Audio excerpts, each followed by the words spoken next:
I still remember that morning as if it happened only yesterday. The sea had been calm for hours, unusually, so as if the Atlantic itself were holding its breath. A low mist clung to the horizon, like a woolen blanket blurring the line between water and sky.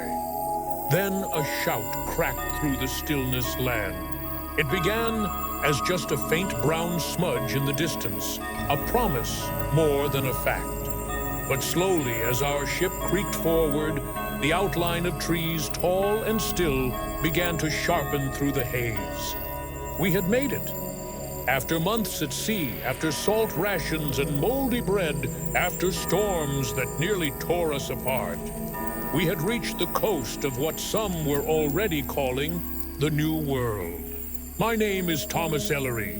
I was a carpenter by trade, born in Dorset, England. Nothing remarkable, just a man with calloused hands and a dream passed down from a younger brother who died too young to see this voyage. I wasn't chasing riches or glory like some on board. I was chasing a chance to build, to start fresh, to carve a small, honest life out of a wild and whispering land. We had been sent by Sir Walter Raleigh's charter under the guidance of Governor John White, a quiet man with sharp eyes and a sketchbook always near. He was more painter than politician, but his calm steadied us. He spoke rarely, but when he did, even the restless ones listened. There were just over 100 of us men, women, even children. And among them, Eleanor Dare, the governor's daughter, heavily pregnant, with a gaze that could still the air around her. No one said it out loud, but we all knew if her child was born here, it would be the first of its kind. The first English baby on American soil. As we approached the sandy shore, I remember gripping the railing of the ship until my knuckles whitened. The forest loomed beyond the beach, ancient, tangled, impenetrable. I could see movement in the trees, though whether it was birds, animals, or something else I couldn't say. The air smelled different than England, thicker somehow, earthier, like things grew faster here and died faster too. The landing party disembarked first. I was in the second group.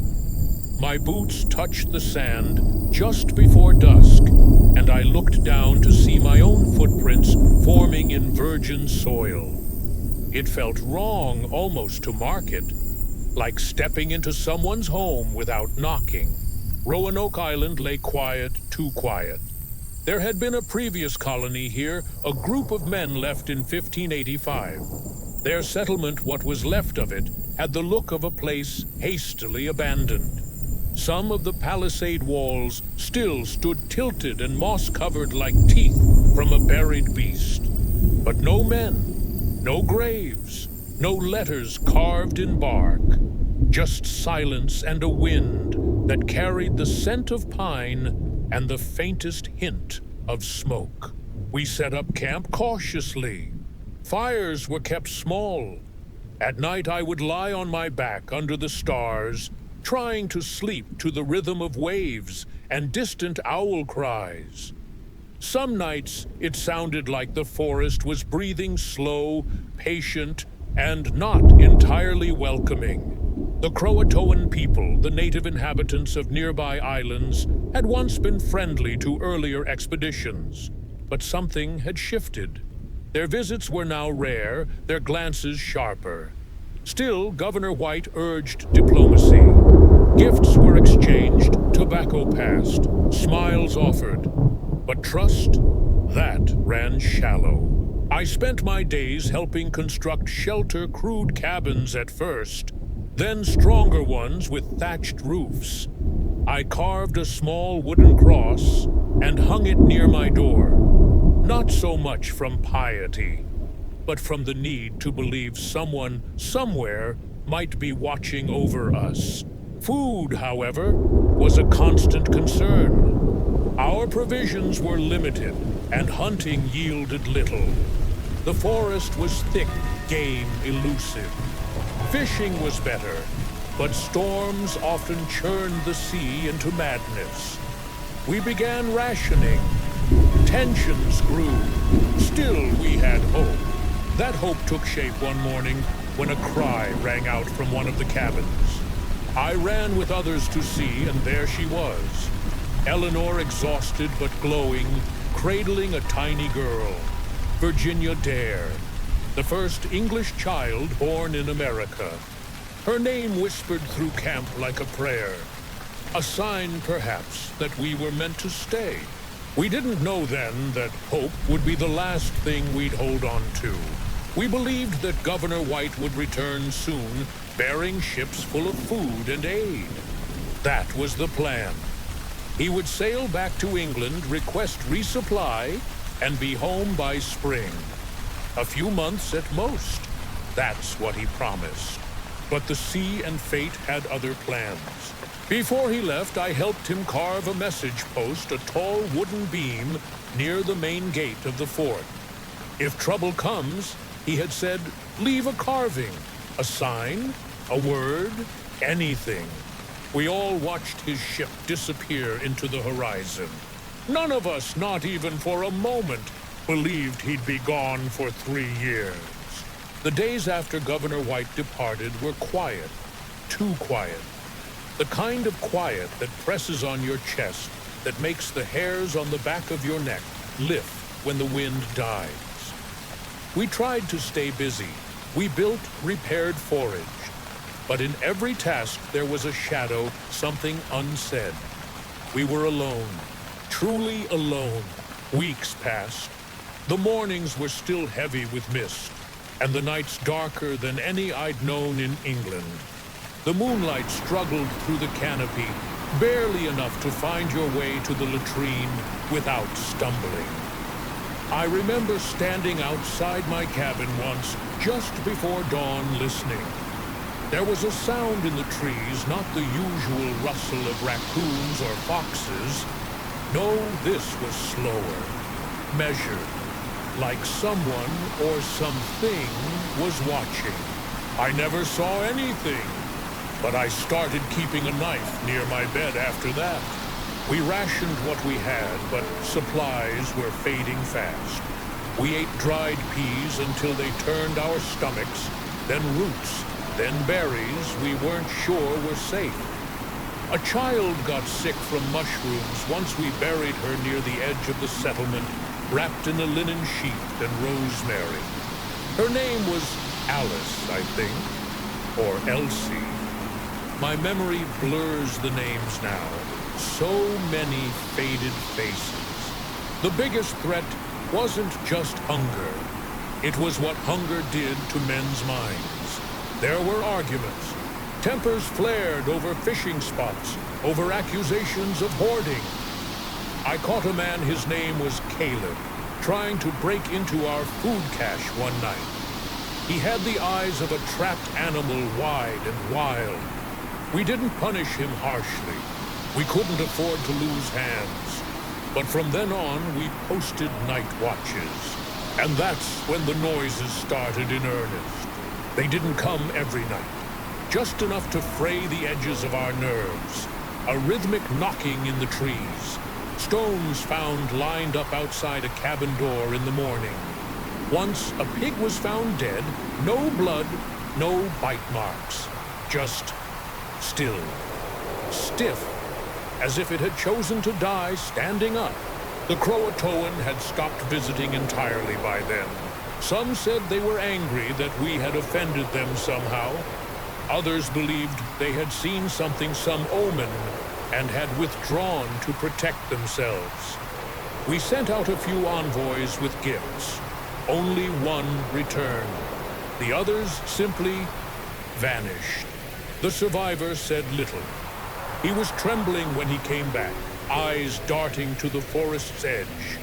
All he said over and over was, "Don't go east. Don't follow the drums." We laughed nervously, tried to pass it off as fear and exhaustion. But after that, we never sent anyone east again. I remember Eleanor Dare, strong, quiet Eleanor, growing thinner by the week. She rarely left her cabin, now tending to little Virginia. She asked me one day if I believed John would return. I told her what she needed to hear, but in truth, I wasn't sure anymore. Word had reached us before that England was at war. Ships were being held for defense. Governor White had promised a quick return, but war had no patience for starving colonists on a distant shore. We were no longer a priority. We were a burden. Still, we waited. 1 month, then 2. The seasons shifted. Autumn came with golden leaves and early frosts. Then winter. The cold cut deep, more than we expected for a southern land. We burned our spare timbers for heat. Some cabins stood half-finished, no strength left to complete them. That winter claimed another 7 lives. One was old James. He just sat by the fire one night and never woke. Another was Sarah Carter, who walked into the woods barefoot and smiling, mumbling about voices that said it was better on the other side. We found her body in a grove of pine eyes wide open to the sky. No one touched her for hours. By spring, we were half of what we had been. It was then that talk began to rise, first in whispers, then in loud, urgent voices about leaving. Not abandoning, no, relocating. There was talk of Hatteras Island to the south. Some believed the CROATOAN still lived there, that perhaps they would take us in if we asked with humility. Others disagreed. They wanted to head inland toward what they called Site X, a place White had marked on his maps. Some ruins of stone, perhaps older than any of us, built by hands long gone. Some said it was cursed. Others said it was sanctuary. I was torn. I didn't believe in curses, but I knew men could be worse than phantoms. And if the CROATOAN had reason to fear, perhaps we should too. We decided to vote. 53 remained. Of those, 35 chose to move inland. The rest would prepare to travel south toward the island. Before we parted ways, we made an agreement if disaster struck, if danger came and we had to flee, we would carve our destination in wood, just as White instructed. A single word, a signal. I remember carving CROATOAN into the post myself, deep and clean. No room for misreading. I stood back and looked at it, 7 letters that I believed would mean salvation. If not for us, then maybe for whoever came next. It happened on a cool morning, the kind where dew clings to every surface, and the air smells of old wood and sea salt. We stood in a loose circle outside the stockade, the rising sun just beginning to burn through the mist. No one spoke at first. It was as if the silence itself was conducting the meeting. And perhaps it was. There were 53 of us then, 35 bound inland, toward the place Governor White once marked in red ink and whispered about by firelight Site X. A ruin, perhaps, or a remnant of something older than England's claim to this wild soil. No one could say for sure. The other 18, including Eleanor Dare and little Virginia, would head south toward CROATOAN Island, hoping for mercy, or at least kindness. I was among the 35. Eleanor had asked me to go with her to help protect her daughter, she said, but I couldn't. Something about Site X pulled at me, not like a calling no, more like a challenge or a riddle waiting in the trees. I had been a builder my whole life, but deep inside me, I felt I might become a discoverer. Just once. Before parting, we gathered what we could, bundles of dried meat, fishing gear, tools, dulled from overuse. A few of us still had scraps of parchment. I tore a piece from the edge of one and wrote 2 words, "We remember." I handed it to Eleanor. She didn't smile, but she nodded slow, firm. Then came the hard part. We dismantled the final parts of the encampment, burning what was too heavy to carry. Some said it would confuse any pursuers. Others said it would stop ghosts from following. Either way, the smoke was thick and bitter.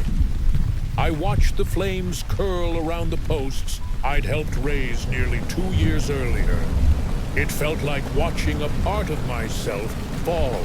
Before leaving, we returned to the main gate post, the same one White had instructed us to use for emergency carvings, the one where I'd etched CROATOAN just days before. We added another mark, a small cross chiseled beside the word. Not a religious symbol, but a signal. Our agreed sign for forced departure, in case. Some of the men argued against it. They said it would cause confusion. But most of us had seen the eyes in the woods, heard the low rattling sounds that came when the moon was hidden. We agreed. If anything happened, that cross would tell White or anyone that we hadn't gone willingly. Then we left. The 2 groups split at the edge of the trees. We didn't wave goodbye. We were past gestures by then. Just a long, hard silence, the kind that presses down like fog on your shoulders. I watched Eleanor hoist Virginia to her hip, her back straight, her pace steady. I watched until the tall grass swallowed her. We followed a deer path northwest. The underbrush was thick, every footstep sinking slightly into the moss. At first, the forest seemed to welcome us sunlight through green birdsong up above. But by midday, it changed. The trees closed in the light dim. We crossed a stream where the water ran black and cold, though the sky was warm. On the 3rd day, we found the bones. They weren't human, not that we could tell. Long, twisted ribs, stripped clean and arranged in a circle at the base of a dead oak. Some said they belonged to a stag. Others said wolf. One man, a Welshman named Reese, insisted they were a warning. We moved on faster after that. Site X was said to be near the confluence of 2 rivers. We had no maps, only stories from White's journals and the rough sketches in his diary. Still, something guided us. A sense of direction, or maybe a desperation to believe we had a destination at all. By the 7th day, we were down to hardtack and hollow glances. Gemma, a weaver's daughter who had lost her husband to fever the winter before, collapsed near dusk. I gave her my share of water. She refused it at first, then drank slowly as if every drop were borrowed. That night, something circled the camp. I didn't see it, but I heard it. Low movement just beyond the fire's glow. We slept in shifts backs, to the flames' eyes to the dark. Morning came slowly, as if the sun itself hesitated to rise. On the 12th day, we found it. Not the ruins, not yet, but something older. Stones arranged in a wide half-circle, buried beneath vines and thyme. Moss-covered symbols, carved deep worn but not gone. We brushed them clean with our sleeves, hands trembling, as if we were disturbing something best left forgotten. Reese knelt to study one of the stones. He whispered a word I didn't recognize, Daiwilla. Darkness. He wouldn't speak again for 3 days. Some said we had found a pre-Columbian site. Others believed it was a sacred place for the native tribes. A place not meant for us. I didn't know what to believe. All I knew was this. We were no longer simply lost colonists. We were something else now. Seekers, carriers of a silence that grew heavier with every step. We camped that night in the half-circle of stone. None of us said it, but I think we all felt the same strange pull, like being inside a cathedral built by forgotten hands. The air was cooler here, but still, the birds didn't sing. The usual buzz of summer insects had vanished. Only the faint crackle of our fire broke the quiet. Reese sat apart from the others, still silent. His eyes were wide, staring not at us, but through us, at something only he could see. We left him be. He hadn't spoken since we found the site, and by now it felt dangerous to ask why.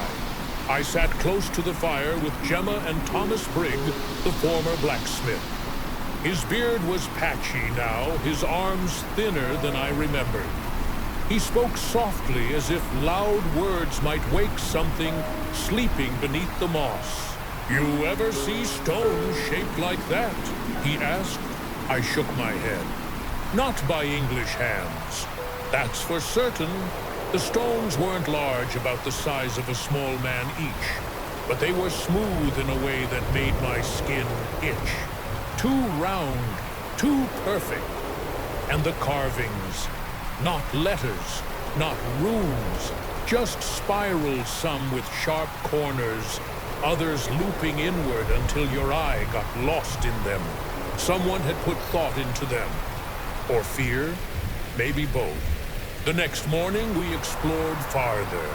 There were no ruins like we'd expected, no broken walls, no toppled towers.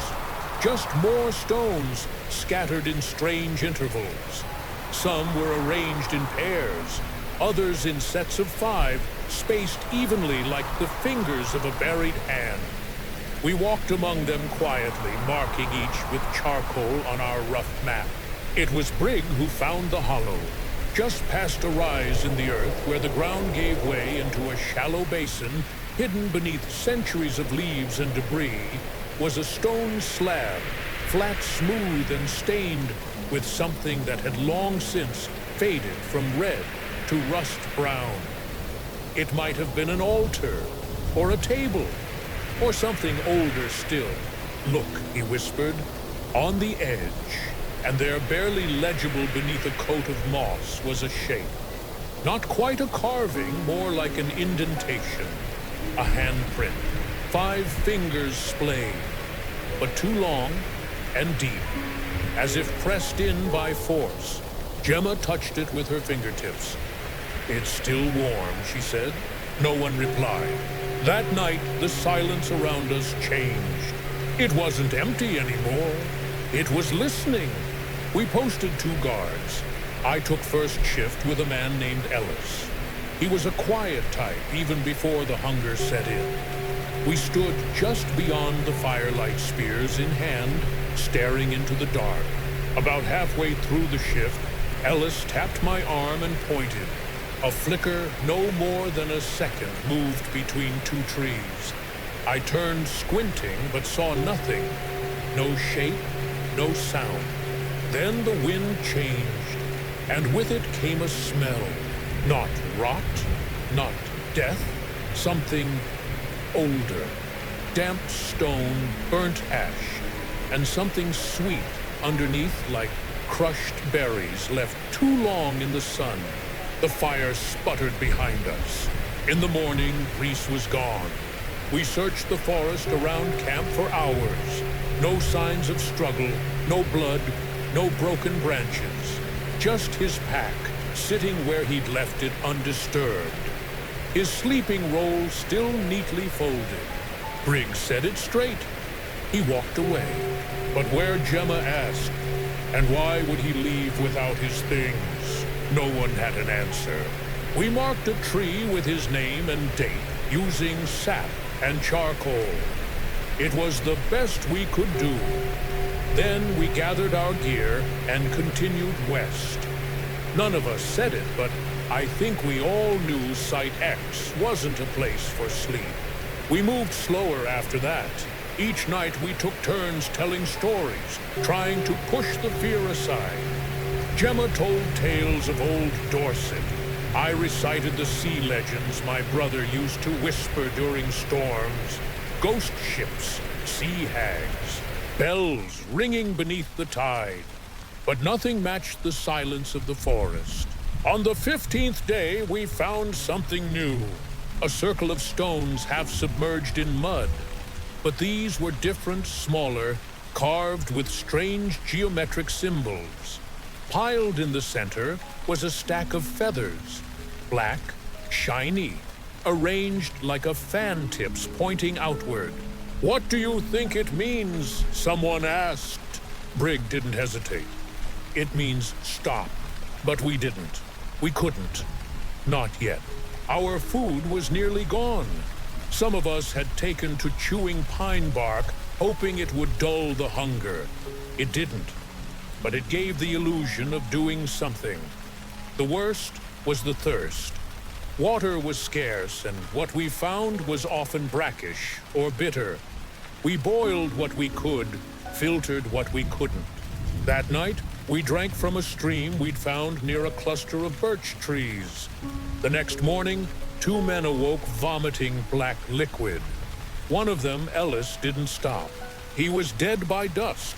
We buried him beneath a ring of birch branches. No cross, just stone. Quiet stone. As we pressed on, the forest changed again. The trees grew taller, the light dimmer. It felt like walking inside a bell hollow, echoing each footstep muted by the moss. We passed no animals, no birds, no insects, just the wind and sometimes the low thrum of something distant, something underground. One night, Briggs said, "I think these stones remember." "Remember what Gemma asked?" He didn't answer. We came upon the clearing at noon. The trees gave way so suddenly it was like walking through a curtain.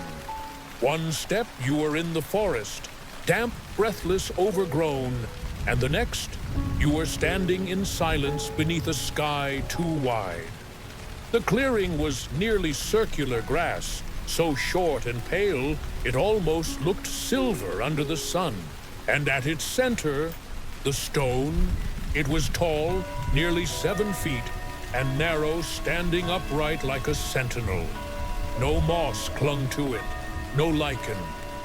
It looked new, out of place, as though someone had placed it there yesterday, though we were miles from anything even remotely civilized. But what caught us wasn't its size, it was the markings. Not the spiral carvings from before, not the curved symbols like on the other stones. This was different, sharper, linear, a series of etchings running vertically down one side. I stepped closer, brushing dirt from the surface with my sleeve. They weren't letters I knew, not English, not Latin, but there was a rhythm to them, a deliberate spacing, as if meant to be read. "What language is that?" Gemma asked behind me. I shook my head slowly. "I don't think it's a language at all." Brigg knelt beside me, his fingers tracing one of the lines. "Maybe it's a record," he muttered, "of what came before." We camped on the edge of the clearing that night. No one wanted to sleep near the stone. Even the fire seemed to flicker more violently when it was in sight, as though the air itself resisted warmth. The silence pressed in again. No birds, no crickets, just the soft crunch of someone shifting in their bedroll now and then, trying and failing to rest. Around midnight, I awoke to the sound of scratching. It was faint like claws on wood. At first, I thought it was the wind catching a branch above my tent. Then I heard it again, deliberate, rhythmic, like someone carving. I sat up and looked toward the stone. Brigg was there, crouched before it, knife in hand. I called to him. He didn't answer. I rose, wrapped in my blanket, and walked slowly toward him. His hand moved steadily, dragging the blade into the surface of the stone, adding to the markings line by line. "Brig," I said, gently placing a hand on his shoulder. He flinched, looked up eyes wide, almost glowing in the firelight. "They're not just symbols," he whispered. "They're instructions." I guided him away. He didn't resist, but he kept muttering under his breath, "Instructions. Instructions." In the morning, none of the new markings remained. We checked. The stone was smooth, undisturbed. Brig had no memory of what he carved, no memory of rising from his bedroll, no memory of speaking to me. He didn't eat that day, barely drank, just sat cross-legged near the fire, staring into the trees. It rained that afternoon, soft, steady cleansing. The first real rain in days. But none of us went out to collect water. We just sat beneath tarps, listening to it fall like a lullaby with no melody. Then came the scream. We ran from the camp, slipping in mud and roots toward the sound.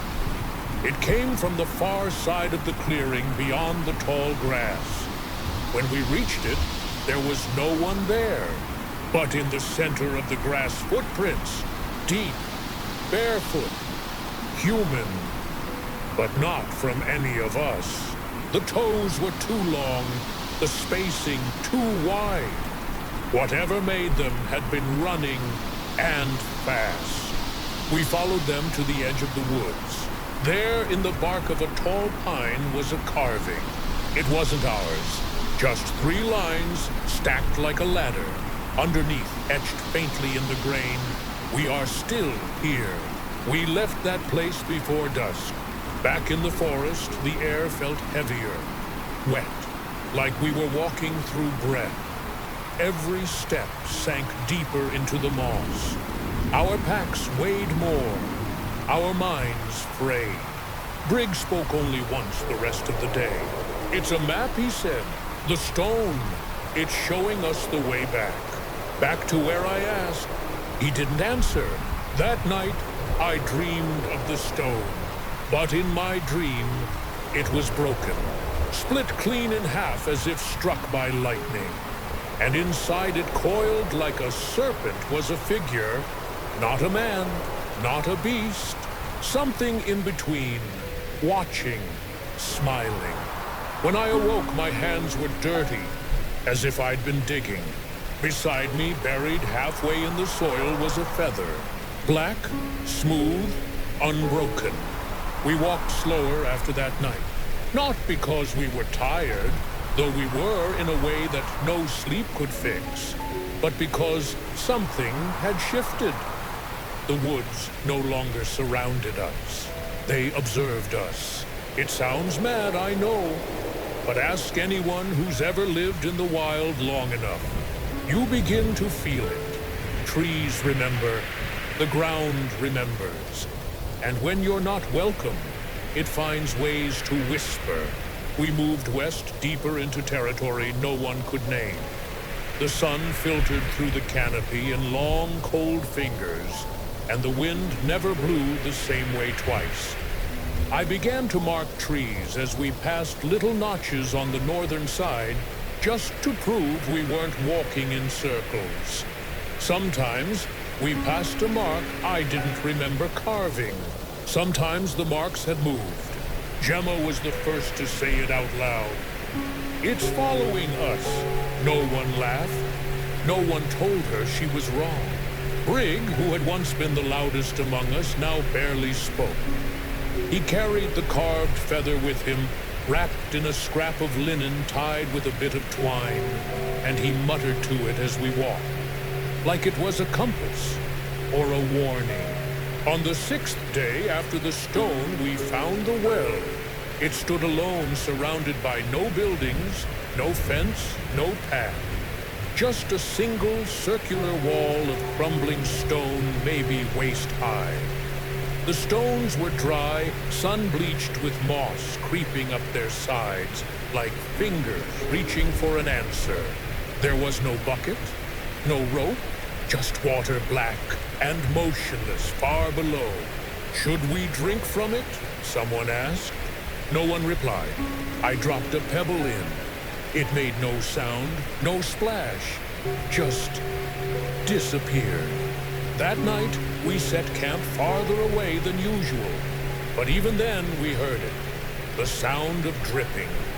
Not water from trees, no, this was regular, deliberate.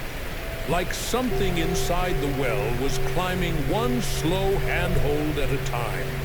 We did not sleep. By morning, one of the younger men, Carter, was gone. His boots remained beside the fire, his cloak folded neatly, still dry from the dew. But he, his body, his voice, his warmth had vanished like mist at sunrise.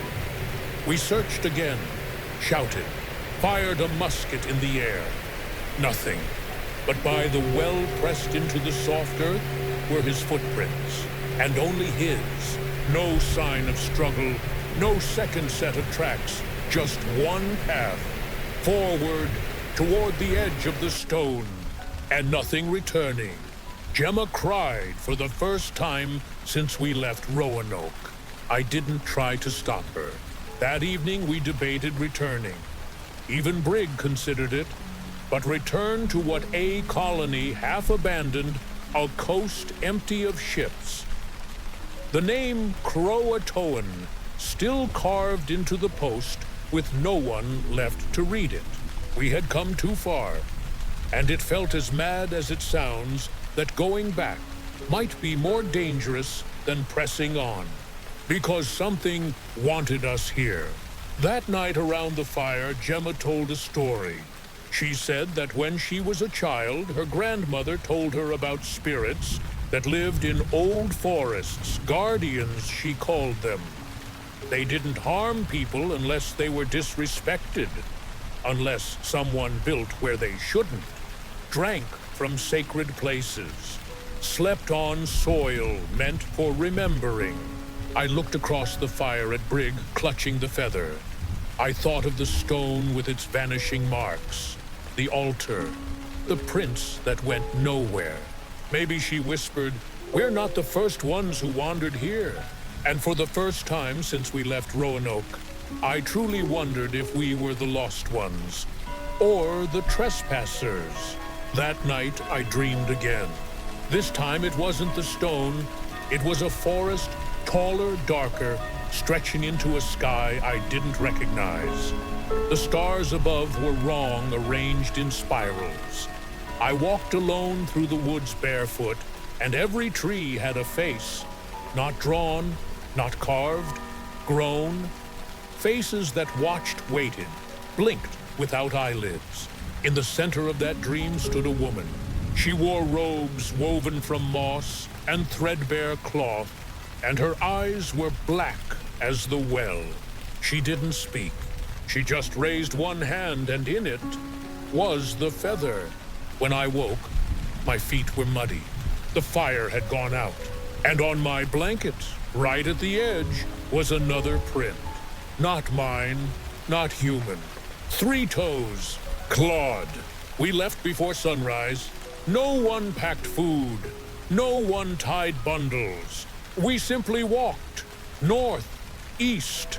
We didn't agree on it, didn't speak it aloud, but something guided us. Like the forest had turned its gaze and was now pushing us elsewhere. By midday, we came to a hill. Beyond it, just past the rise, we saw smoke, faint, rising in a steady column from somewhere far off. Not wildfire smoke, not lightning struck. No, this was clean, controlled. A signal or a heart. Either way, it meant people, or what was left of them. The smoke rose in a slow, unwavering column, gray against the pale blue sky, distant but deliberate. We stood on the ridge in silence, the wind stirring only the edges of our cloaks. No one dared to speak the hope aloud, but I felt it crackling in the stillness between us. A fire meant people. People meant answers, or at the very least company in this place that had begun to unmake us. Brig was the first to start down the slope, his limp more pronounced than ever. I followed close behind, and soon the others fell in. There were 13 of us left. We reached the valley floor by midday. The forest here was different, lighter. The trees grew farther apart, and the underbrush had thinned to soft grasses and low shrubs. The silence had changed too, less oppressive. The sort of hush that comes in cathedrals, not from absence, but from reverence. We followed the smoke for hours. As we walked, we began to see signs, literal ones.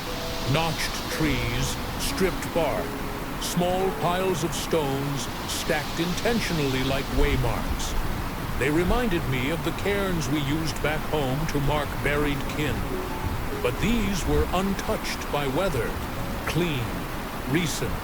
Someone had made them. Someone wanted them seen. Around late afternoon, we smelled it wood smoke and meat, fat sizzling. My stomach clenched at the scent, and I nearly wept. Then we heard voices, faint, soft, a rhythmic murmur, not English, not Algonquian either.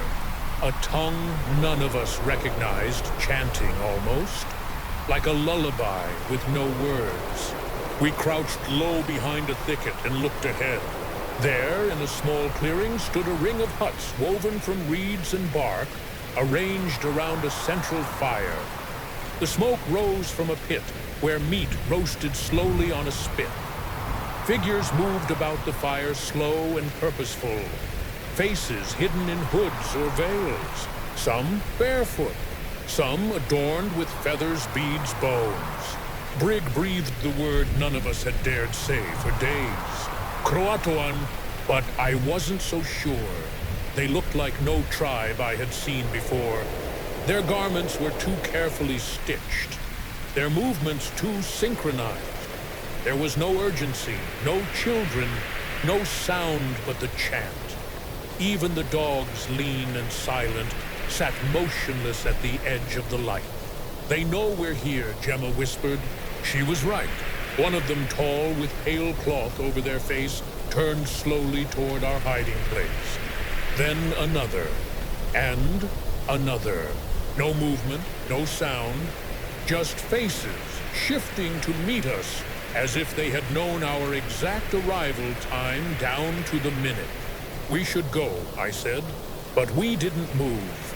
And then one of them raised an arm, not in threat, but invitation, and beckoned us forward. We emerged slowly, hands raised, weapons down. The fire crackled louder now, as if aware of our presence. A circle had cleared at the center of the camp, and one of the veiled figures stepped forward. She was old, older than time itself, it seemed.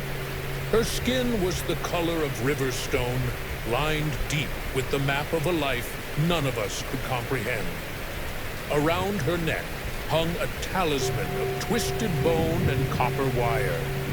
When she spoke, it was not in words, but we understood. "You are not the first," she said, not with her mouth, but with her eyes.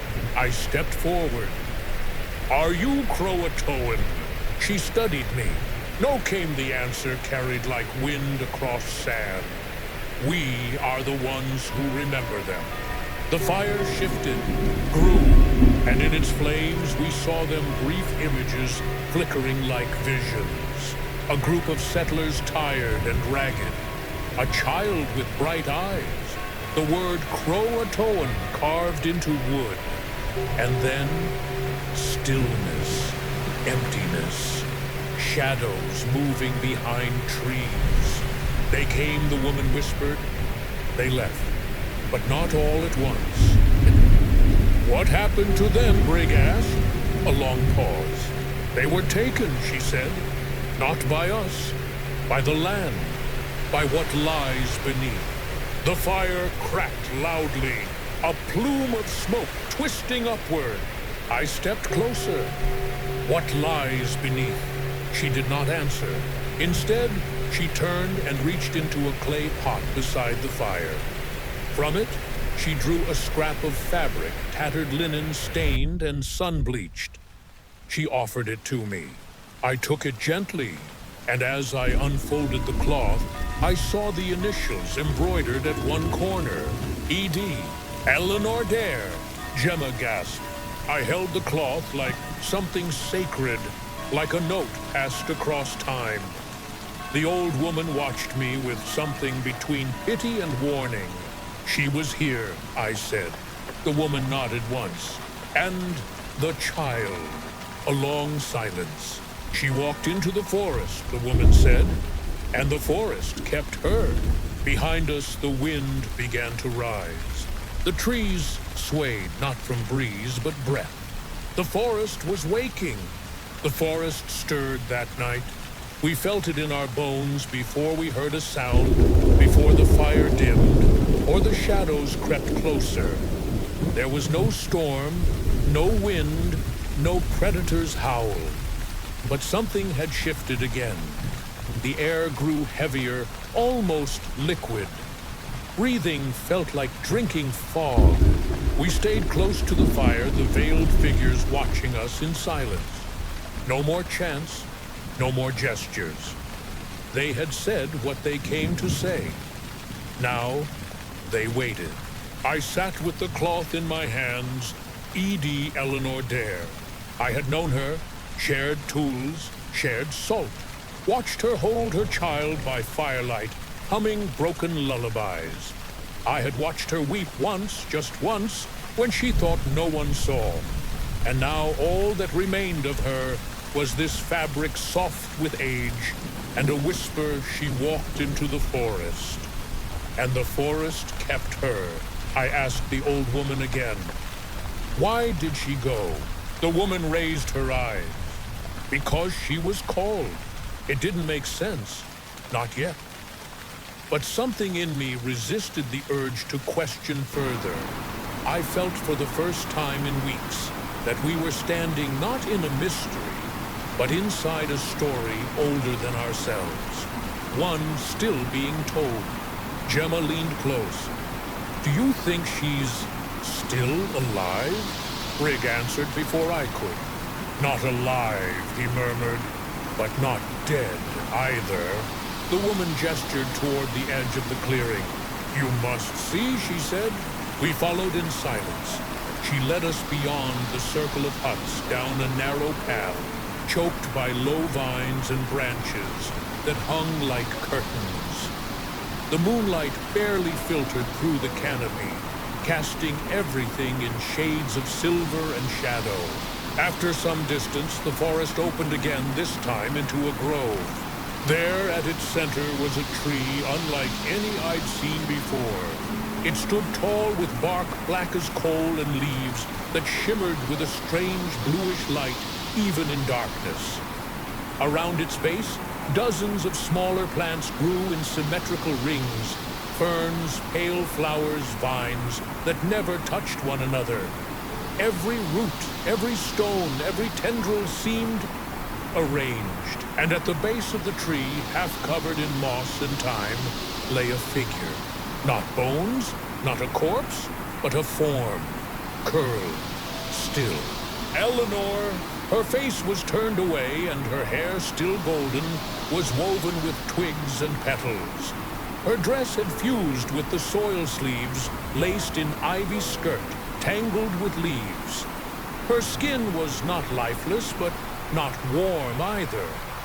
It had the tone of polished wood, of something returned to the earth. She became part of it, Gemma whispered.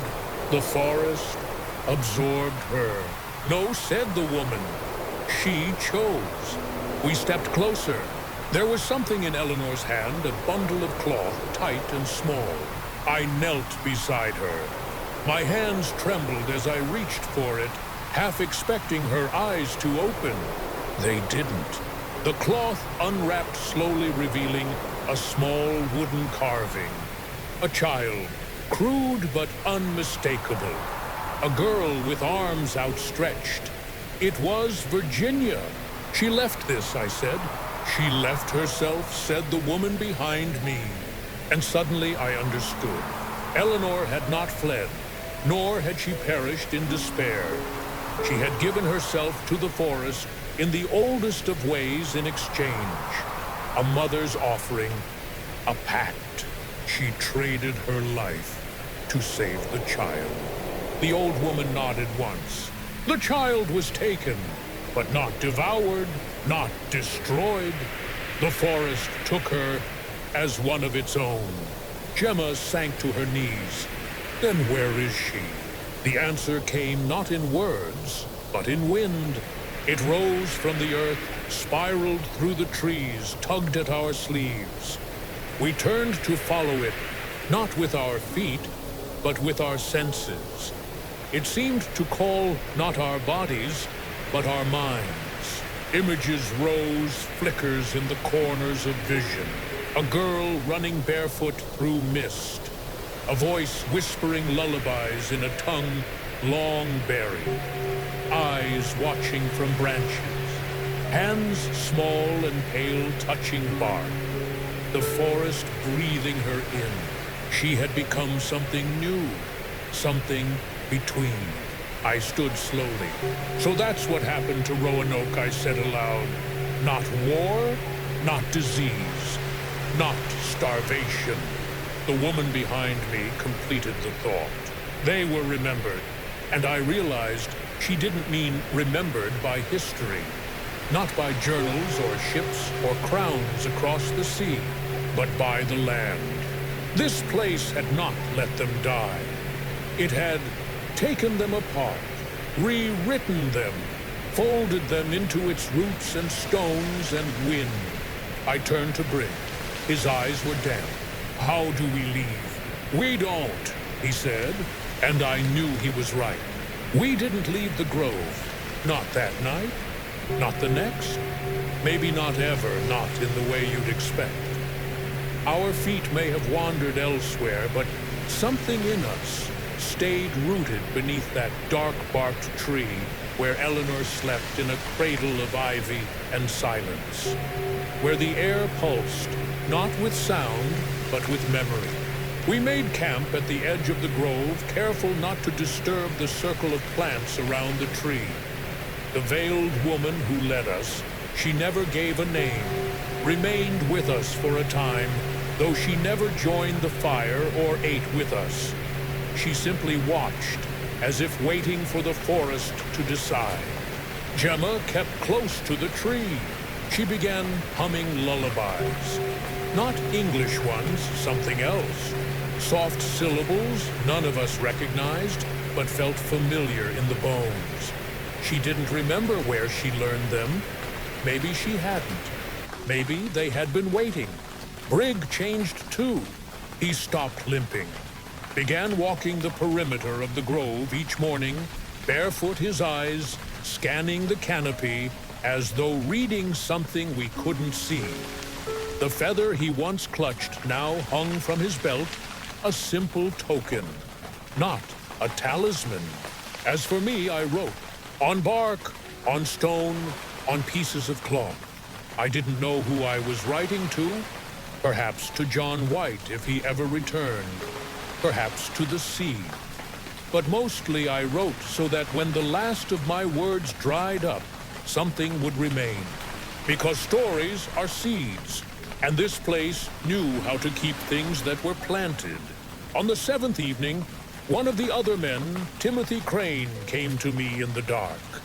He looked ill, his face hollow, but not from hunger, from knowing. I saw her, he whispered. I didn't need to ask who. She stood at the edge of the firelight, he said. Not Eleanor, the girl, Virginia, but not as a girl. I waited. She's older now, he said, but not in years, in presence, in weight, like she belongs to something too big for skin. Did she speak? No, but she didn't have to. He looked down at his hands. She remembered me. Others began seeing things too, shadows that lingered longer than they should. whispers that called each by name, stones arranged in patterns that spelled nothing but felt like language. A rabbit that crossed our path 3 times in a single day, always from west to east, always stopping to watch. But no one was afraid. Not anymore. Something about being seen, truly seen, changed us. Gemma asked a few days later if I thought we would ever go home. "Do you want to?" I asked.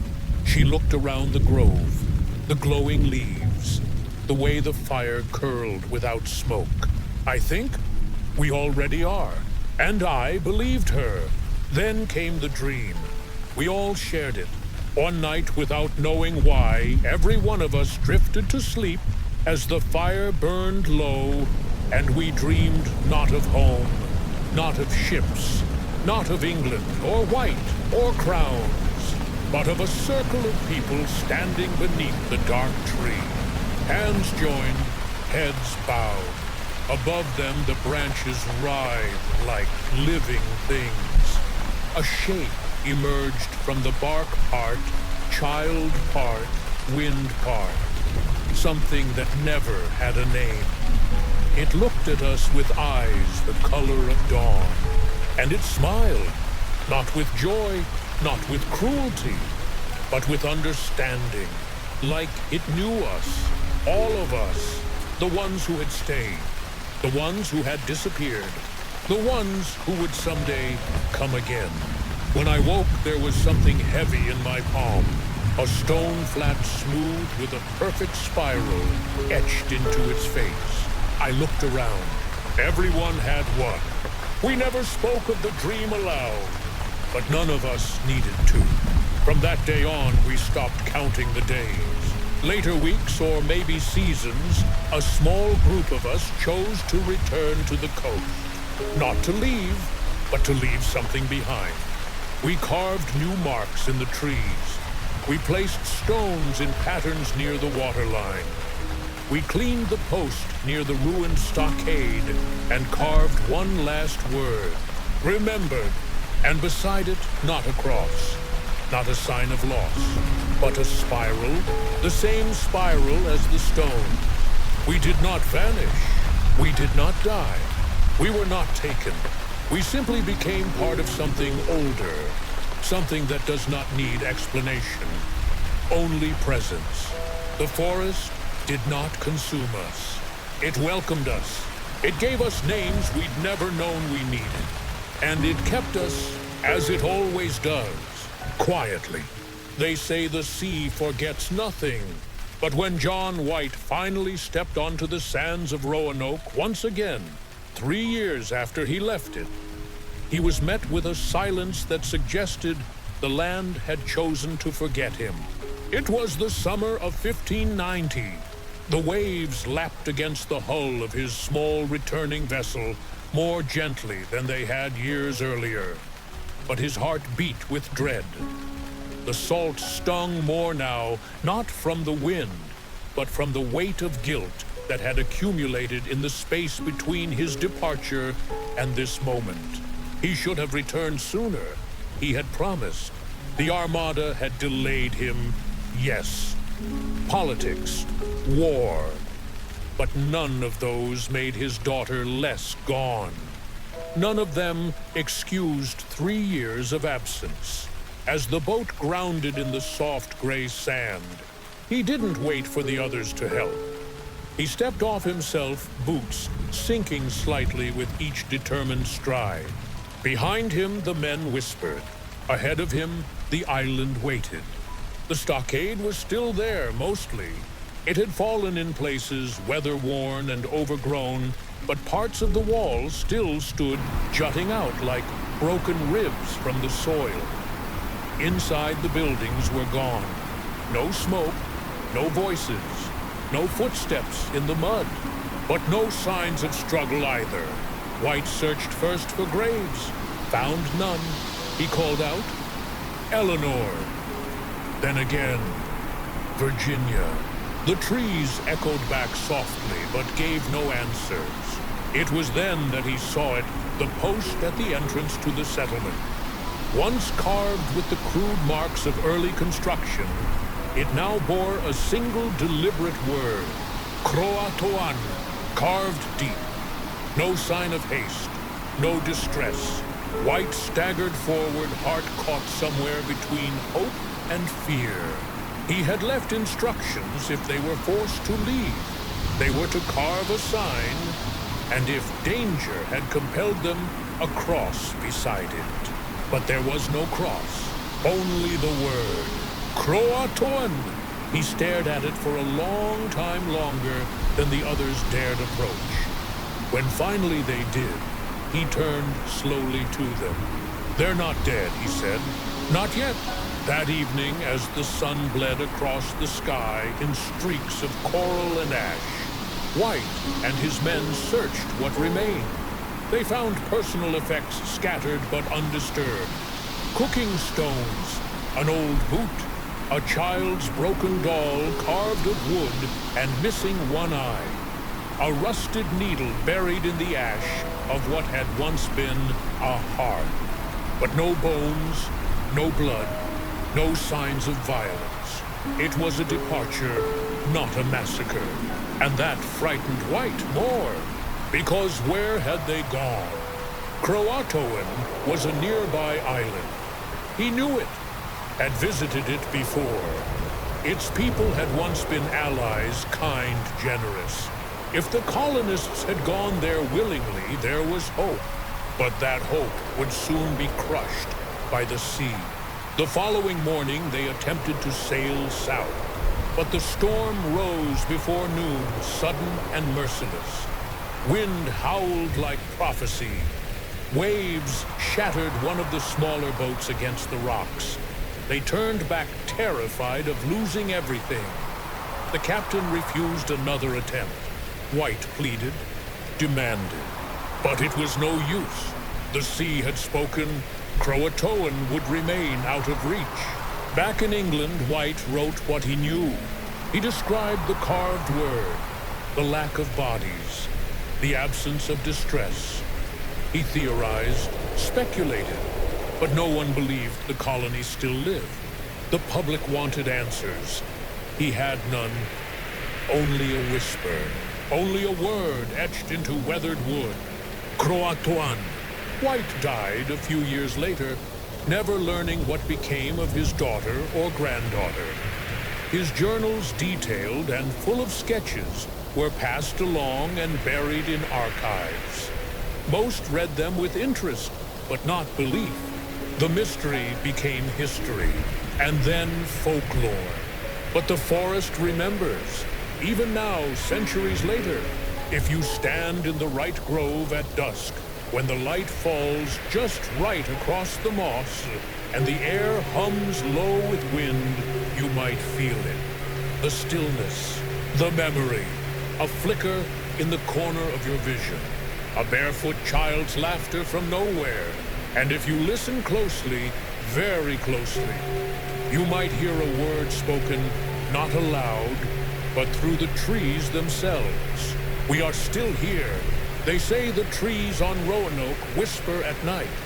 Long after John White's ship vanished over the horizon, long after the waves smoothed over the last footprints in the sand, the island settled into silence. But not a dead silence, a living one. The kind that breathes beneath your skin. Years passed, then decades. But the settlers never returned. Not by ship, not in person, only in questions. In 1607, 20 years after Roanoke, Jamestown was founded, another colony farther north. This time, it endured barely and bloodily. The Virginia Company funded it, and from the very beginning, the settlers came asking one thing. What happened to the Roanoke people? But no one answered. Still rumors lingered. Some of the Powhatan tribes told stories of pale-skinned strangers who came from the south, who spoke broken Algonquian. who asked for food tools and protection.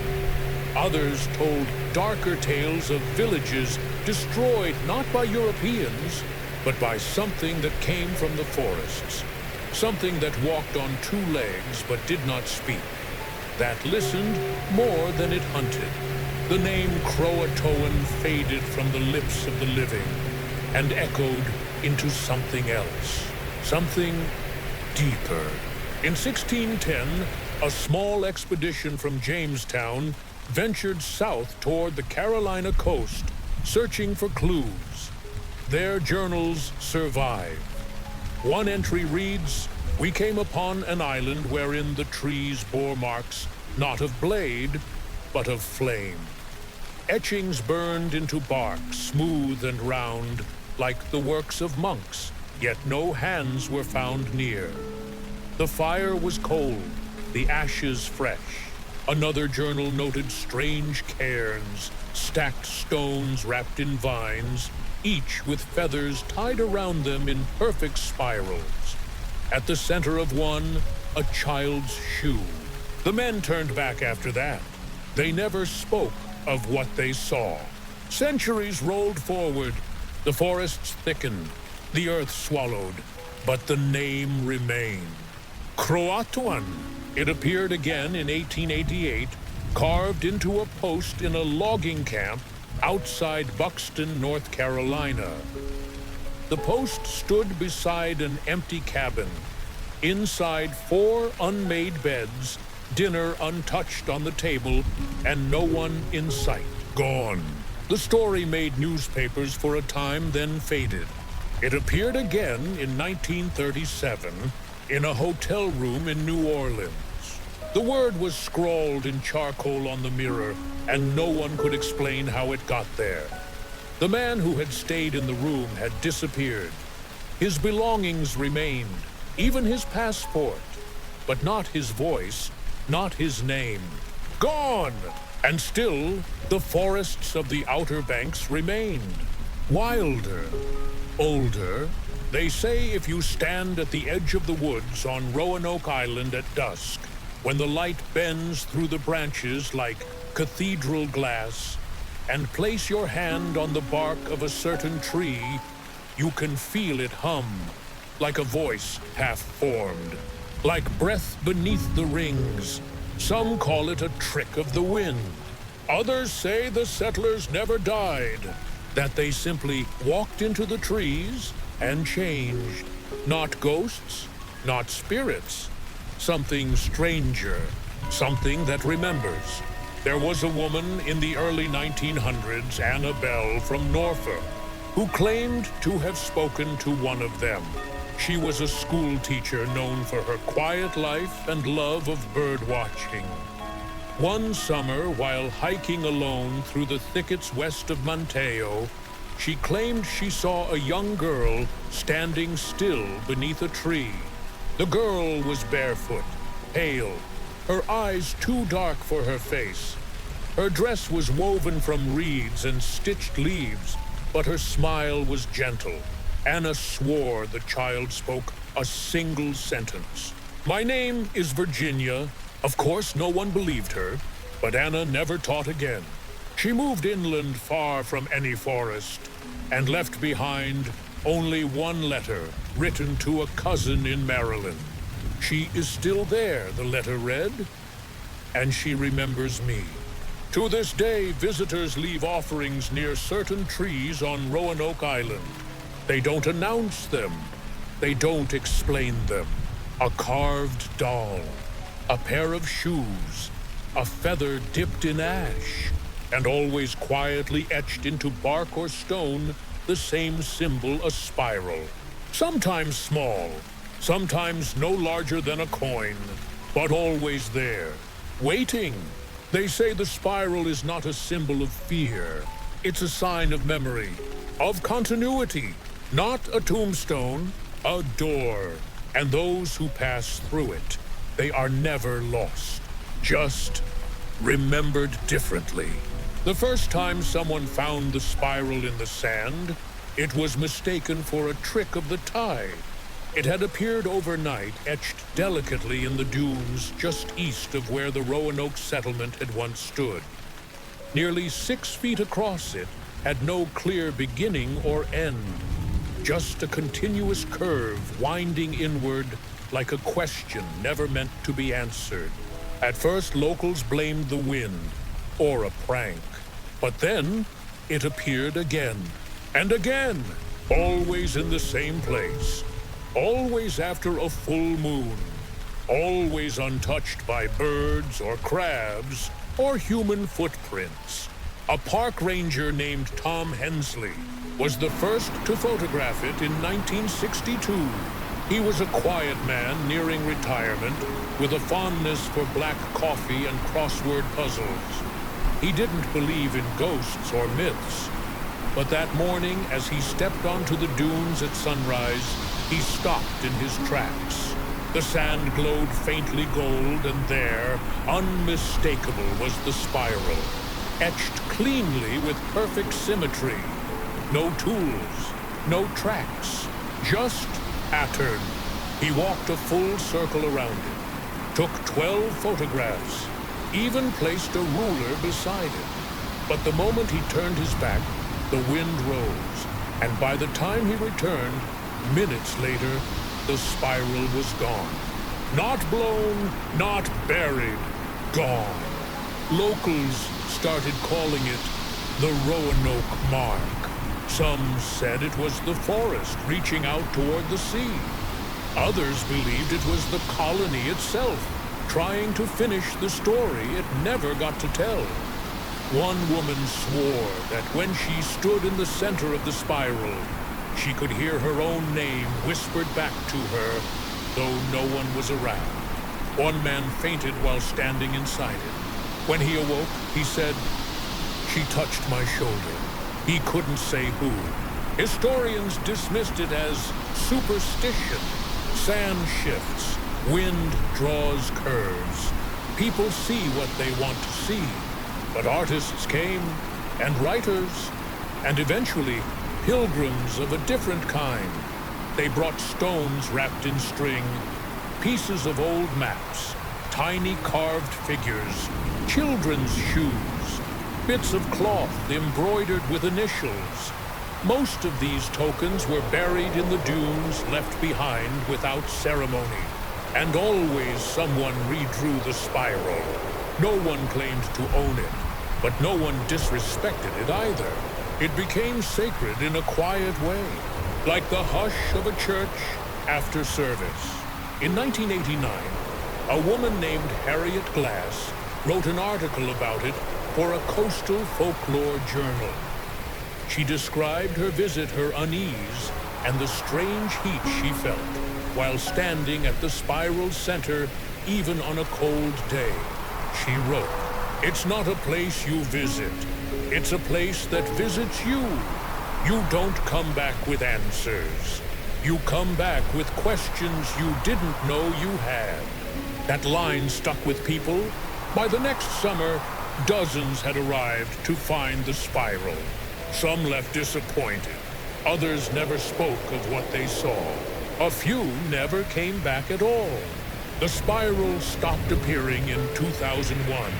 No one knows why. Some say too many came. Others say no one came with the right kind of silence. But those who had seen it say this: you never really stop seeing it. You close your eyes, and there it is drawn behind your eyelids. A question, a turning, a memory that doesn't belong to you. One that reaches back past the colony, past Eleanor, past John White, and maps and names, to something deeper, the land's remembering. I visited Roanoke once. Just once. I was older by then. A teacher of history. A man of dates and documents and logic. But I stood where the spiral used to be alone early, as the tide pulled gently at the edges of the world, and I felt it. Not under my feet, not in my skin. In the air, in the stillness, something ancient, something kind. and vast. And just before I turned to leave, a wind brushed past my shoulder, and I heard as soft as thread through linen, "We are not gone, only changed."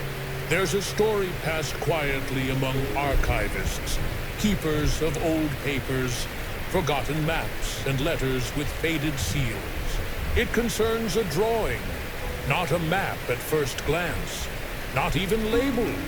Just a page pulled from the leather-bound sketchbook of John White, stored in a London vault and untouched for centuries. When conservators began restoring his works in 1998, they noticed something odd. Under the surface of a watercolor beneath the painted trees and coastlines was another shape, hidden, faint, almost invisible unless viewed under ultraviolet light.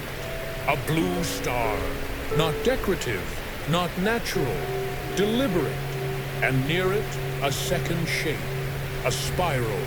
The page became known as the Lost Overlay.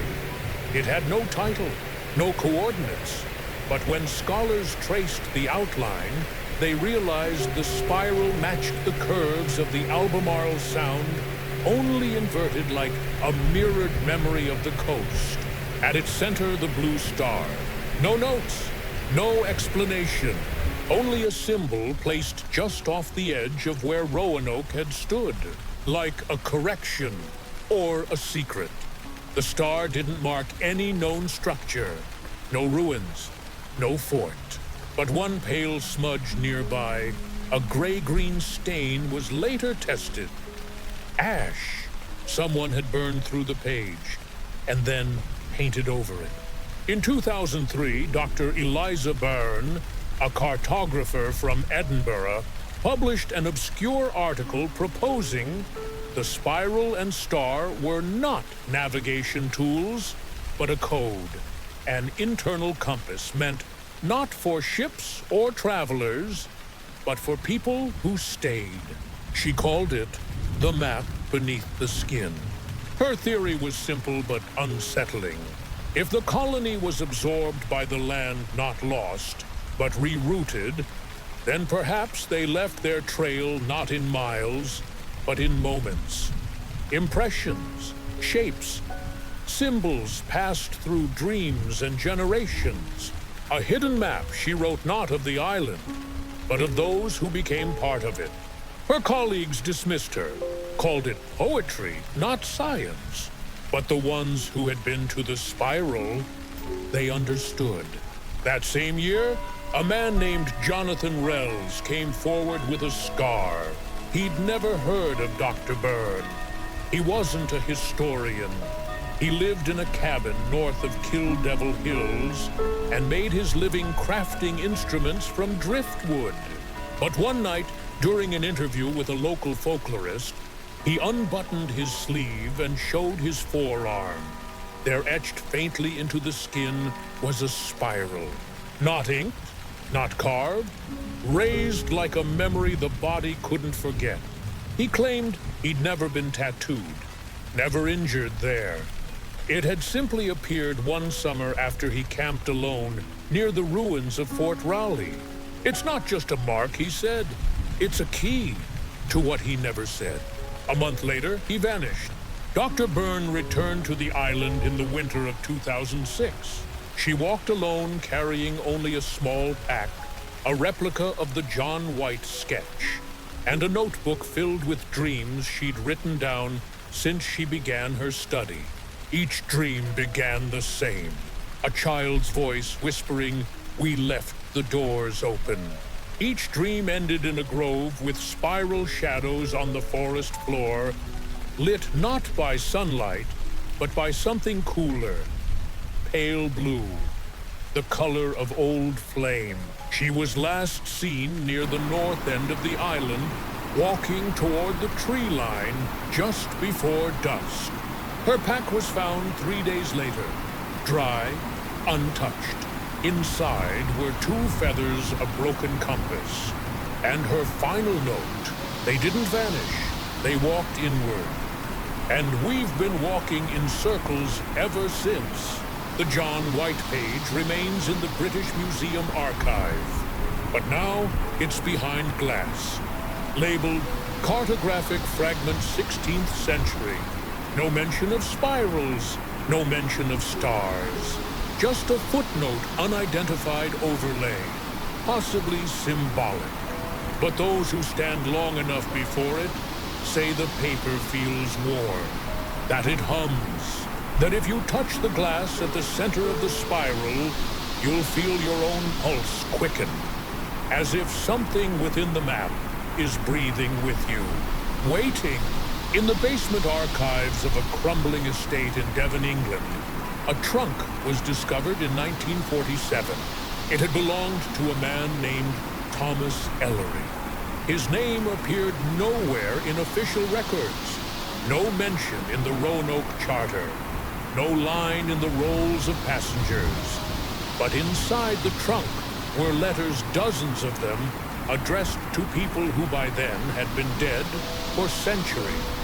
Letters to his brother back in Dorset, letters to his mother, and many to Eleanor Dare.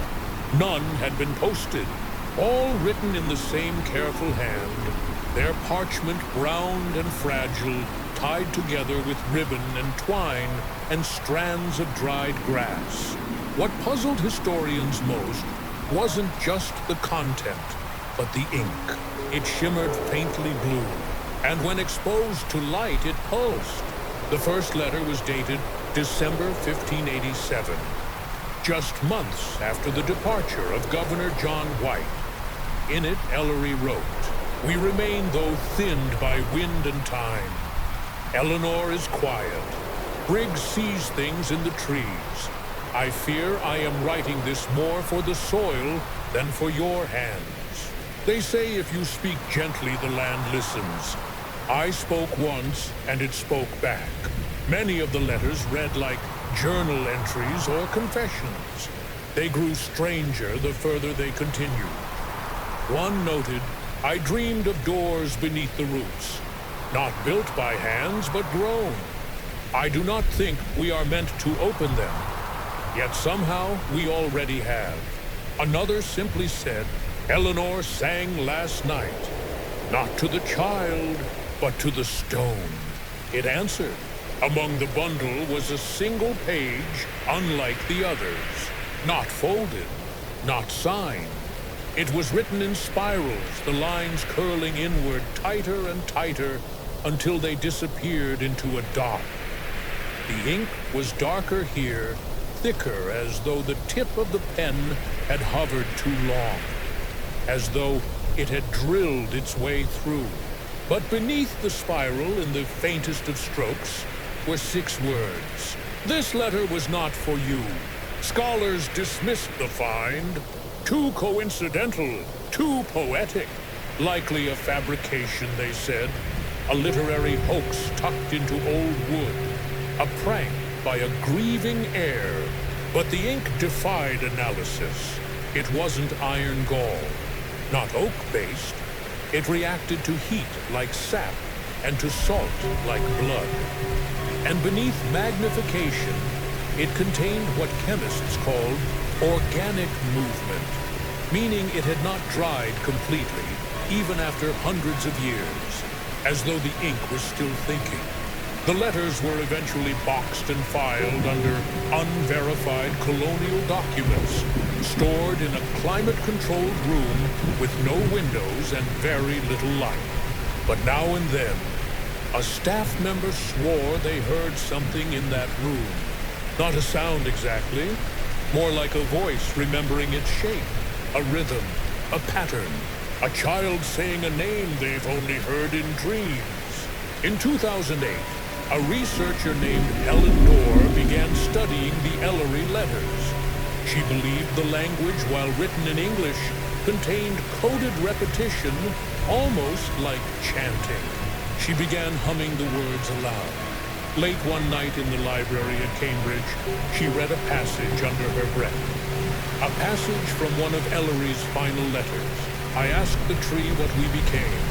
It said, not lost, not found, just translated. I think it meant we were rewritten into something the land could keep. Helen stopped humming after that. She wrote one final note to her colleague. They are still sending messages. We've just forgotten how to read them. Then she left the university. No one has heard from her since. Today, the letters remain in a black drawer on the 7th floor of the London Archives. You won't find them on display. You won't see them in books. But if you ask the right librarian quietly, kindly, they might let you see one.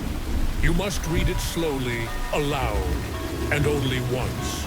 Because the second time, it might answer back. Not all who walked into the Roanoke woods vanished. Some simply slept differently. There are stories, quiet ones, spoken in hushes beneath porches and over fires of people who've wandered the Carolina forests and felt their thoughts begin to drift. Not like sleep, not quite. Not like waking either. A kind of in-between. A stillness that slides beneath the skin and settles in the breath. Some call it the Roanoke rest. Others call it the pull. But those who felt it all say the same thing. You stop walking and start remembering things you never lived. In 1971, a hiker named Levi Brooks vanished for 4 days in the CROATOAN National Forest. Search parties found nothing. No trail, no signs of injury or distress. When he returned on the 5th day, he was calm, quiet. Not shaken, not even hungry. He simply said, I was dreaming. When asked what he dreamed of, he described a village beneath the earth. Not buried, but grown downward roots instead of walls, soft soil instead of sky. People lived there, not like us, not fully apart. They were blurred like half-developed photographs, but they knew him, called him Thomas, offered him water, told him the forest remembered him more clearly than he remembered himself. He wrote nothing else, spoke little after that, died within the year. Autopsy showed no cause, just stillness. Then there was Sarah Willows. She wasn't a historian. She wasn't even curious. Just a tired woman in need of silence, camping alone in 1996. She wandered into a grove near dusk, west of Manteo, past the marked trails. She sat beneath a pine and closed her eyes. When she opened them again, it was morning. 3 days later, a ranger found her sitting cross-legged palms, open eyes, wet with dew. She said she had dreamed of Eleanor Dare not as a ghost, but as a guide. She sang to me, Sarah whispered. Her voice smelled like moss and honey. Later, Sarah painted the grove she saw. No photograph of Roanoke or the Carolina coast resembled it, but the spiral was there, carved not into stone, but curling through the roots. A botanist once studied those forests. Her name was Dr. Imogen Crest. She came to catalog rare mosses, but she became fascinated with one specific type found only within a narrow ring of trees near Roanoke's old fort. It grew in perfect patterns, spirals again, tiny, impossible formations across bark, stone, and leaf. She called it Hypnum Durae, in Eleanor's honor. Its spores glowed faintly under moonlight. It did not grow in labs, did not replicate in greenhouses, only there. And when she crushed a sample between her fingers, once by accident, she said she heard a voice, clear and unmistakable. Please be gentle. We are still dreaming. She published no papers after that, only poems. Some believed the settlers became myth. Others believed they became memory. But the dreamers, the ones in the roots, they became warning. or invitation, depending on who you ask. There is a theory not spoken in journals, but between those who've stayed too long among the trees, that the earth beneath Roanoke is layered not in sediment, but in sleeping cells, that every footprint left behind was not erased, but absorbed, that thoughts planted too deeply become roots, and that stories buried in silence bloom in dreams. And if you dig deep enough, not with shovels, but with silence, you might find not bones, but whispers, not artifacts, but faces, eyes closed, breathing slowly, waiting to finish their story. And if you listen, really listen, you might hear your own voice echo back, saying things you've never said, in languages you've never learned, with names you never knew were yours. They say names don't disappear, they just wait for someone to say them again. At Roanoke, if you walk the old shoreline as the sun begins to fold itself into the sea, you might hear them soft, incomplete echoes carried on the wind. Not loud, not even clear, just a syllable, a vowel, a hush where a name used to live, and then another, and another, until the whole evening seems stitched together with the faded threads of people no one remembers, but who remember you. The first was Ananias. That's what a child named Rowan claimed to hear one evening while walking the boardwalk with his grandfather in 2011. He stopped, suddenly pointed to a cluster of trees across the marsh, and said, "He's waiting. His name is Ananias. He's looking for her." The boy had never read the stories, never heard the name, but Eleanor's husband was Ananias Dare. The last time anyone saw him, he was helping unload supplies from the ship before John White left. He never wrote a letter, never carved a mark, just faded into history, until his name was whispered back. Then came others.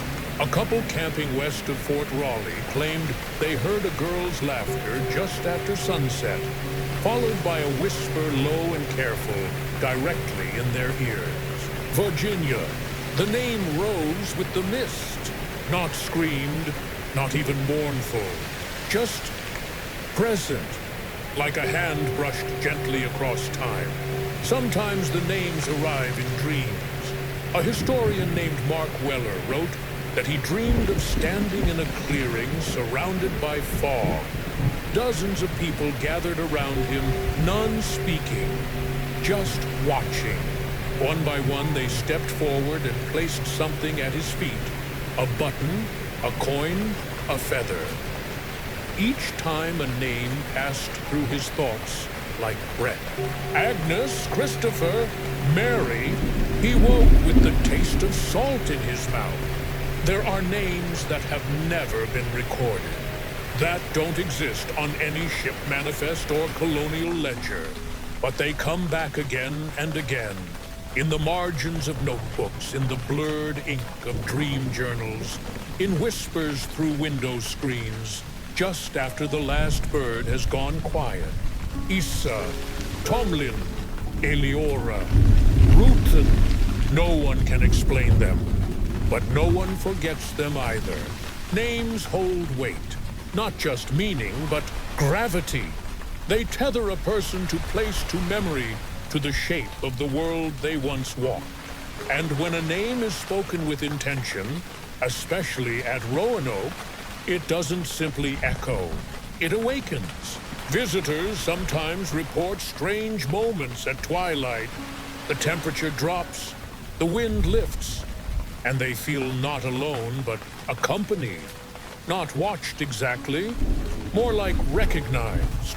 Some say they hear their own names, spoken not from behind, not aloud, but from within the trees themselves, as if the island is asking, "Do you remember who you are?"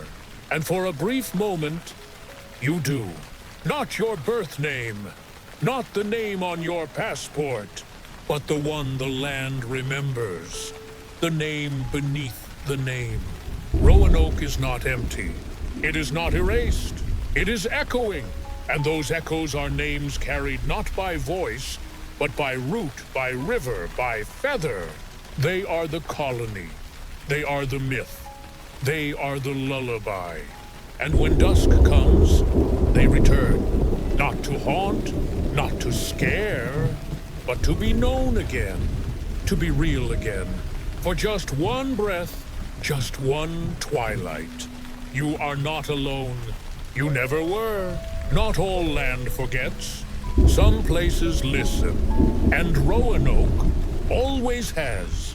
To the untrained eye, it's just an island, pine and sand, grass and ghost tours.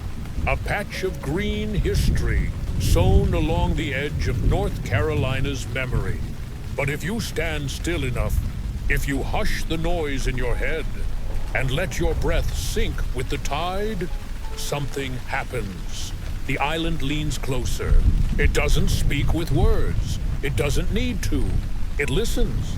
And in that listening, it remembers not just who was here, but who became here. There's a bench at the edge of the marsh trail. Weathered wood. No plaque, no fanfare. But it faces west, toward where the sun dips into the trees like a coin into a well. People sit there. They don't always know why. Sometimes they weep. Sometimes they just close their eyes. More than one visitor has said the same thing upon rising. I don't know what I felt, but it felt like I was being heard. Roanoke has absorbed too much silence to be loud. It speaks in patterns, in gestures, in trees that grow in spirals, in feathers found in the same place year after year, in the same dream shared by strangers, dreams of walking barefoot through fog, of hearing footsteps that match your own, of names you never gave yourself. In 2013, a poet named Dia Morgan came to Roanoke after the loss of her mother.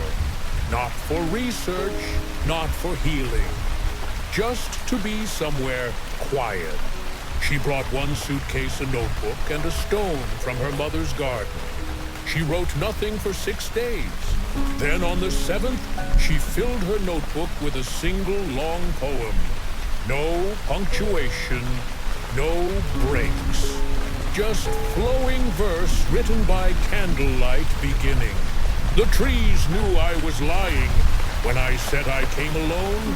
When she returned home, she placed the stone at the foot of an oak tree in her backyard.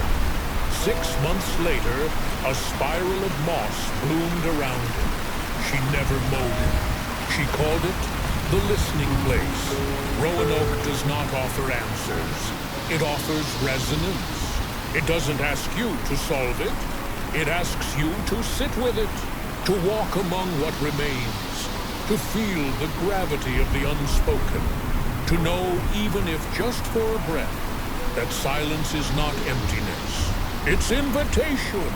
There's a theory, half folklore, half philosophy, that the island changes shape slightly for each visitor, that no two people walk quite the same trail, that the trees shift just so, offering different branches, different sounds, not to confuse, to respond.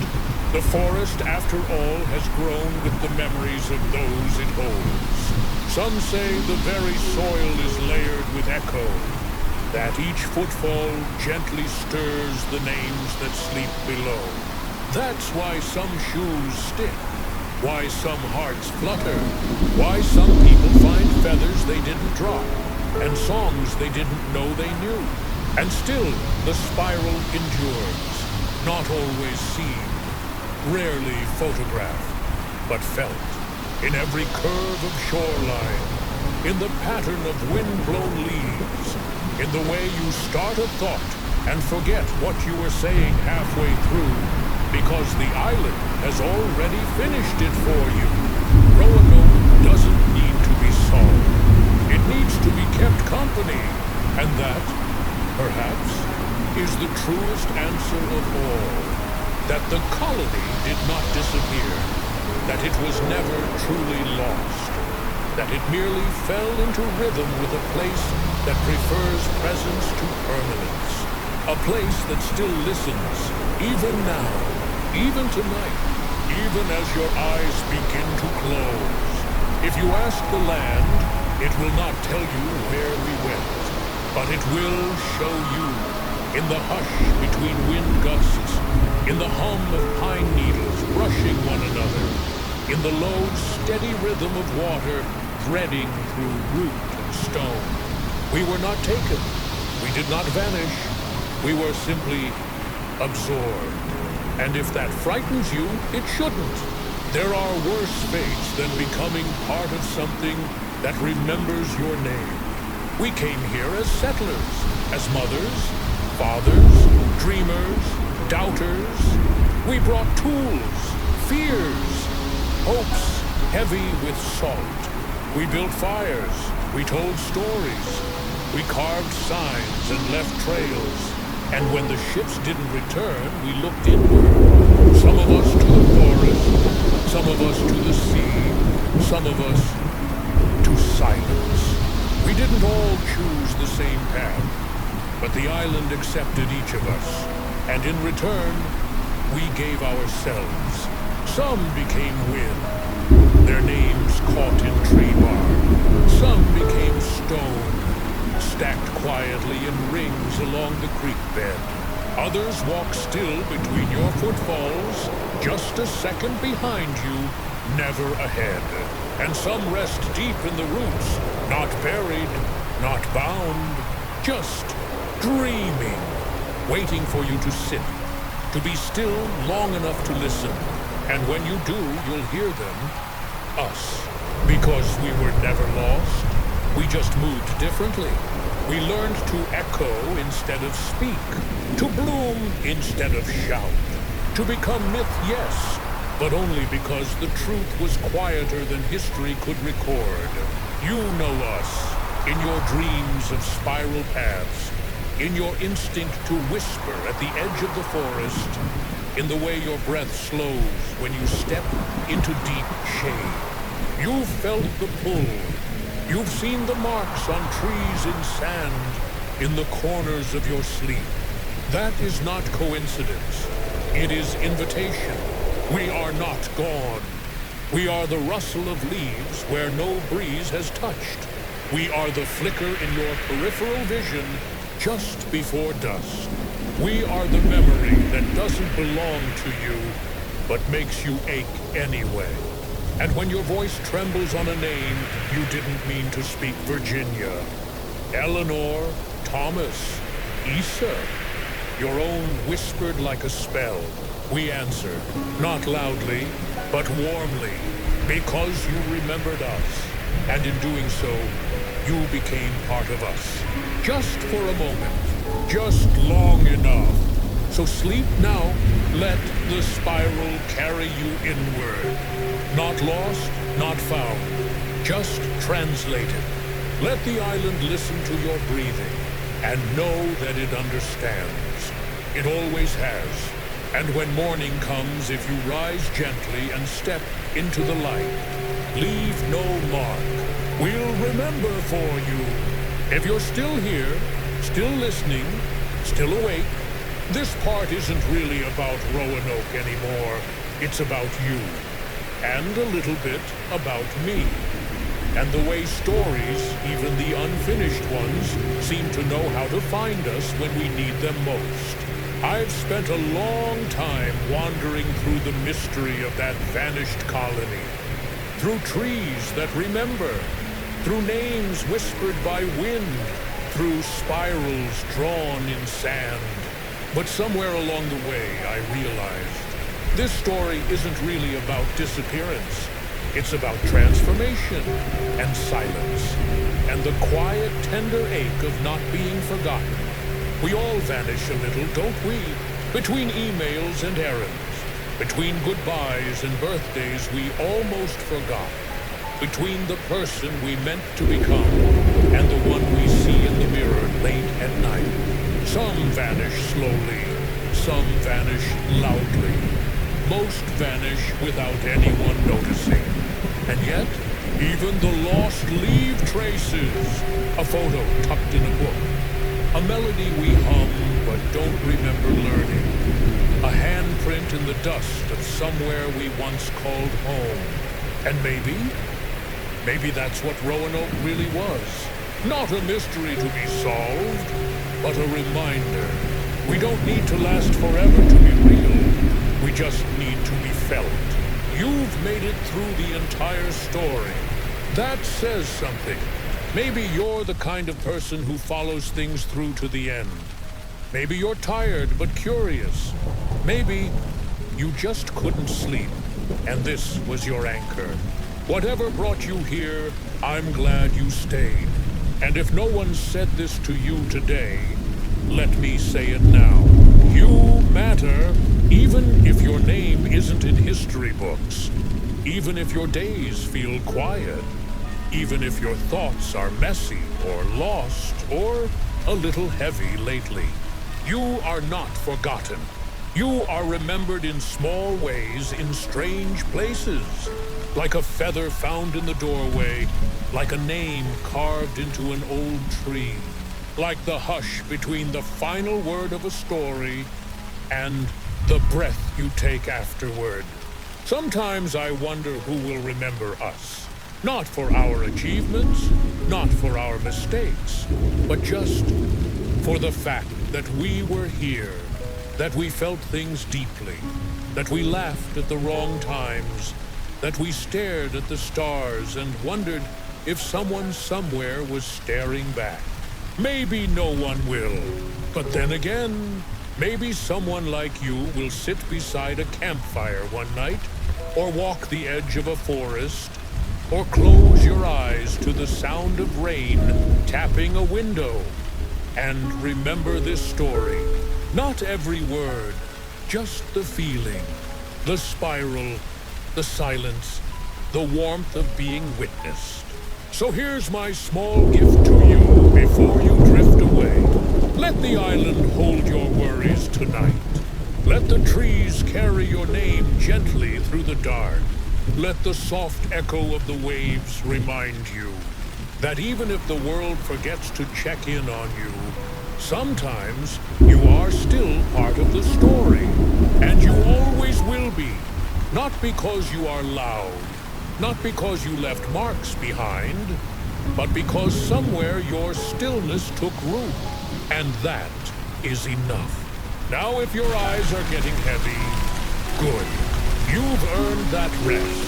Let your breath slow. Let the spirals inside your thoughts unwind. You don't have to solve anything tonight. You don't have to understand it all. Just let go. Let the wind sing your name softly one last time. Let the dark be kind, and know that somewhere beneath trees you've never seen, you are being remembered. Not lost, not gone, just gently carried. Good night, and thank you for listening.